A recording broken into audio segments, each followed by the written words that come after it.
मागच्या 1 वर्षामध्ये जेवढे काम मी केले, मागच्या 1 वर्षामध्ये जेवढे उद्घाटन आणि भूमिपूजन मी केले, त्याचं 2% सुद्धा काम हे आज जनतेने निवडून दिलेला लोकप्रतिनिधी करू शकला नाही. ही वास्तविकता आहे. त्या कालावधीमध्ये माझा पराभव झाला, मी निराश नाही झालो. मी म्हटलो आपलं काम आहे.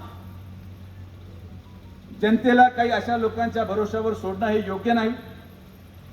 आपण जर थांबलो तर मग जनतेकडे कोण पाहणार, या भावनेतून आज आपण काम करत आहोत. आज या कॅथलॅबचं उद्घाटन आपण केलं, आमदार आणि मी मिळून. आमचा प्रयत्न होता की नगर शहरामध्ये 500 एकरामध्ये MIDC व्हावी, त्यासाठी आपण जमीन दिली. जमिनीवर MIDCच्या 7/12वर उतार्यावर बोजा चढवला. पण दुर्दैवाने काही ठराविक लोक न्यायालयामध्ये गेल्यानंतर मला विश्वास आहे की पुढच्या 6 महिन्यामध्ये अहिल्यानगरमध्ये 500 एकराची MIDC आम्ही दोघं मिळून उभं करणार, हा शब्द तुम्हाला